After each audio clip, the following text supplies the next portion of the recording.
Hi, I'm Alice Strevens and I'm here today to speak to Ellie Wild from our sustainability consulting team, who's going to talk to us about climate risk modelling. Ellie, lovely to see you today. Hi Alice, thanks for having me. Perhaps we could start with you telling us a little bit about the drivers that are leading companies to consider climate risk modelling. A lot of organisations are coming to us to conduct climate risk modelling and being driven by compliance because the UK government has expanded the scope of TCFD reporting, and so a lot of our clients, which are large privates, are now producing TCFD reports and conducting the climate risk modelling which comes with this. What we really try to convey to our clients is that conducting climate risk modelling goes far beyond compliance, and it's really about future-proofing your business strategy in an environment in which there is unprecedented uncertainty about future business conditions. Some of our clients have already experienced major disruption from storms and flooding, and so this isn't an issue that can be pushed down the line for decision makers of the future. This is really happening now. So can you elaborate a little bit more on the benefits for business in terms of climate risk modelling? Absolutely. Currently, finance teams will tend to use a business plan spanning somewhere between 3 and 5 years and based on one set of assumptions. And for evaluating business risks in light of climate change, this just isn't appropriate. So the difference with climate risk modelling is that it's looking further into the future, perhaps as far as 2100, and it's considering a variety of different plausible futures based on the level of decarbonisation that we achieve and the level of international accord in achieving this. And the key factor of that for businesses is that it enables them to get a full picture of the materiality of their different risks, because the risk which will be the most material will differ depending on the future scenario which ultimately plays out. And so only by conducting this type of modelling can businesses consider how they can weave together different strands of their strategy so that they're resilient regardless of the pathway that we take. It's also not just about risk, it's also about opportunity. And there are so many benefits that businesses can derive from the transition to a lower carbon economy, from cost savings to access to new markets to the development of new products for a changing consumer base.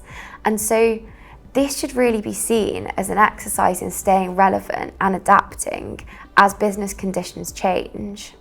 This is absolutely fascinating, but it also sounds very, very challenging. Can you tell me a little bit about the role of technology in doing your climate risk modelling?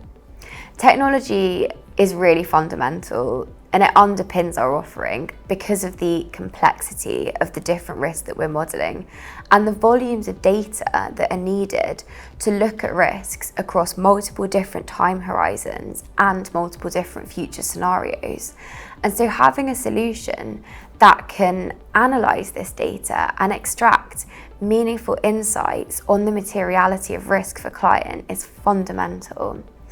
And our technology solution also enables the analysis of risks at a very granular level. So what this means is that we can look at the different climate risks affecting a particular asset or operating site, and we can use this to extrapolate metrics on financial value at risk. And that's fundamental because not only does the TCFD expect an analysis of that in its reporting, but actually we're finding in practice that often those financial metrics are the missing link between engaging the board and wider stakeholders on the importance of climate risk to your organisation. So how can Mazars help? What does the service look like at Mazars to support companies in their climate risk modelling? Well, a lot of our clients are quite overwhelmed to begin with by the prospect of conducting climate risk modelling because they've not got the tools and the methodologies in-house, and actually they haven't necessarily collected the right data. And so we really just try to convey to them at the beginning that they shouldn't let a desire to be perfect prevent them from just getting started, because for compliance in the TCFD report, they need to be able to report on something, but actually just conducting the exercise will enable them to identify their data needs going forwards. And so our first step is always to identify material risks, and we usually limit the exercise to about 4 to 6 risks in the first reporting year to make sure that our conclusions stay meaningful and the picture doesn't become convoluted with too many different interpretations. So we would sit down with stakeholders at your organisation to collaboratively discuss those risks, and then at Mazars we take those risks away, input them into our technology solution, and extract financial metrics on value at risk, which our clients can then take into conversations with the board and their wider stakeholders and use them to shape their risk management and their strategic decision making, so that really this exercise is adding value from the very first time that you conduct it. Ellie, that's been really fascinating. Thank you so much for coming to talk to us today. Thank you very much.